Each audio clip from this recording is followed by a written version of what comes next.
What's good, people? It's Joshua from Joshua Chubb Photography, back again with another video. I'm here at Aqueduct Park in Augusta, Georgia. Beautiful waterfall that is behind me. Also, there's like another waterfall over here off camera that you can't see. Hopefully, my little Sony lapel mic will filter out any of the ambient noise from the waterfall.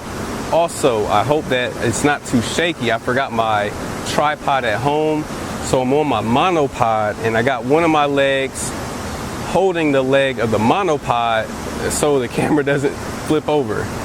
So we'll see if I can get through this video. Today, I'm going to be talking to you about a Fujifilm camera that is near and dear to my heart. This is going to be my user review for the Fujifilm X-E4.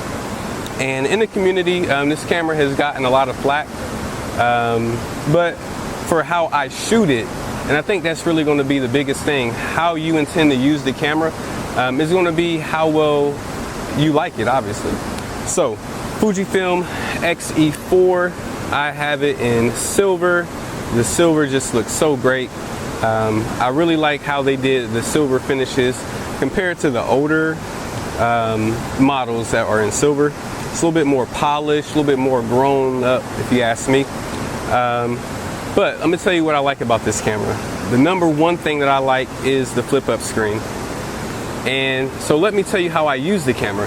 This camera I pretty much only use for like recording family, not really video, I don't know why I said recording, but for taking pictures of family, like with family and friends, if I need to do a selfie. I love the flip-up screen. Obviously, I do have the XS-10, but I just prefer these ergonomics for casual photos versus the XS-10.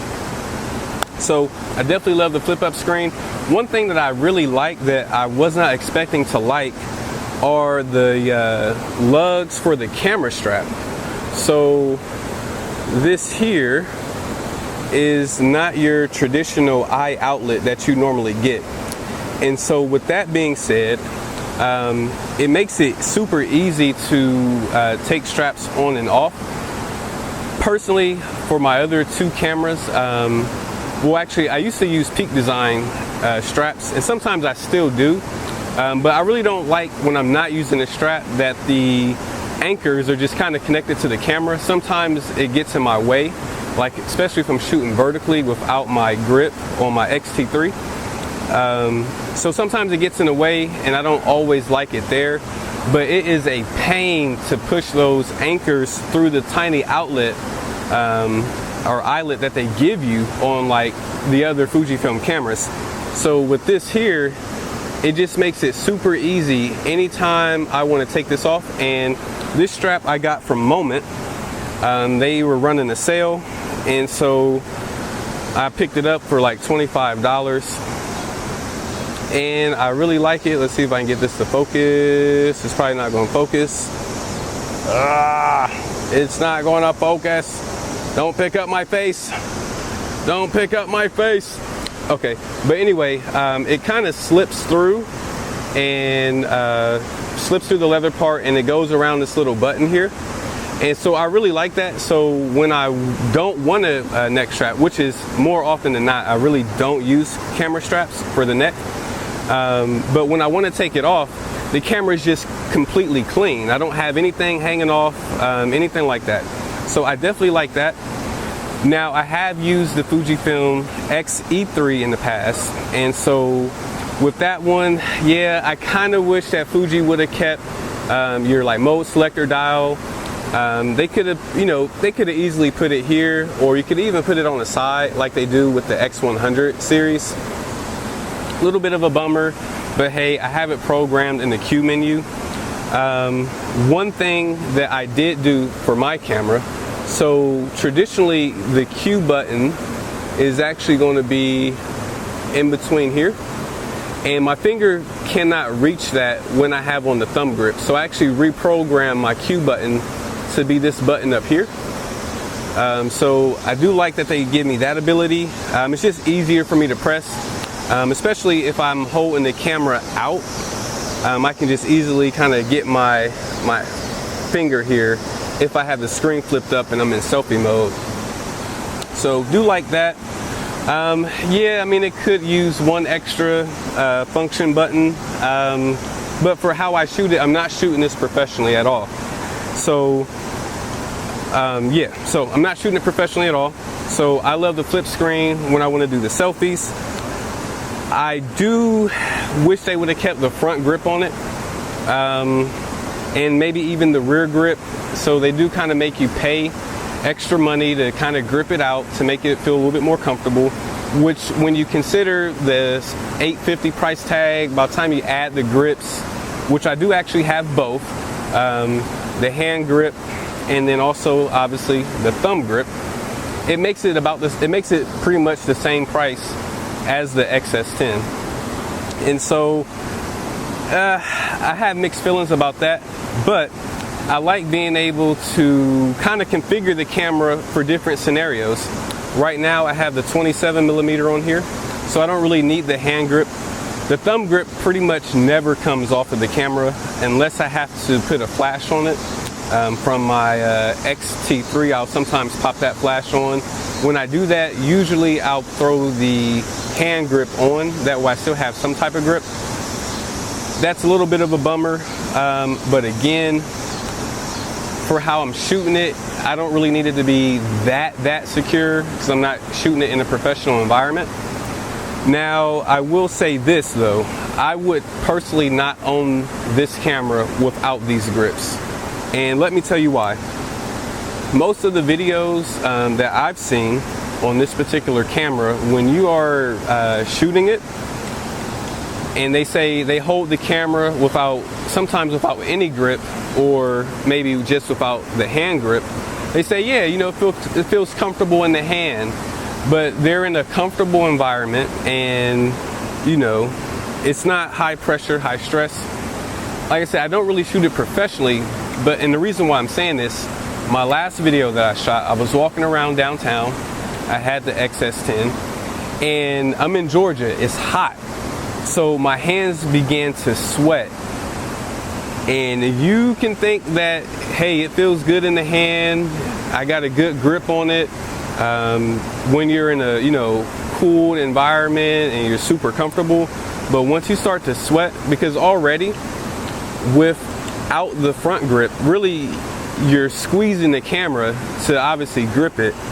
But when you're sweating and your hand is sweaty, having this grip is a lifesaver. It gives me so much more confidence. And at the time I didn't have the neck strap on. So pretty much how I would use this camera, if I have the neck strap, I'm not going to use the hand grip. If I don't have on the neck strap, I'm pretty much always going to rock the hand grip. Now sometimes I will use it with the 27 like around the house without the hand grip on it. My favorite lens to actually pair with this though is actually the 18mm f2, and I really like that lens because of the 28mm full frame equivalent. Part of the reason why I don't own the X100 anymore, I just really find that 28 is just so useful for me and for like documentary style photography. So I could get the WCL with the X100, but then you kind of lose that form factor advantage. So I just use the pancake lens 18, but I got the 18 on the XS-10 because when I put the 23 on, it was a little bit too tight and my foot can only extend so far to secure this monopod from flipping over. All right, why else do I like this camera? Same image quality obviously as the X-T4, X100V, XS-10. That's one good thing about Fuji. They come out with camera models that are really in different price tiers aimed at different people, but they give you the same sensor in all the cameras. So everyone gets to experience like the optimum image quality. Definitely love that. It doesn't have the ISO dial here like you get on the X100, but if I'm being completely honest, when I had the X100, I didn't really like that the ISO dial, when you change the shutter speed, like sometimes the ISO would be upside down. So when I had the X100V, I would just program the ISO to this front custom button anyway. So not really a harm or a foul for how I shoot it in that particular scenario. Let's see what else. People complain about the rear dial.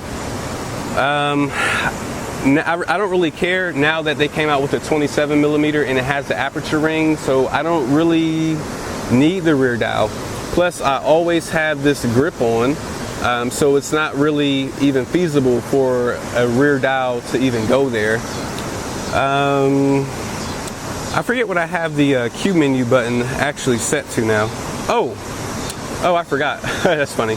So I really don't change my autofocus mode that often, but like I said, I reprogrammed the Q button here, and I actually programmed the original default Q button to be the focus selector mode. I forgot I did that. That's how often I really don't change it. I'm pretty much just in single point when I'm, just taking pictures of family and friends. If I have to go into video with the Fuji cameras, it'll automatically switch me over to continuous autofocus. So not a big deal. Nothing much really else to say about this camera. I'm not going to put up any sample photos because, I mean, look at any X-Trans 4 camera.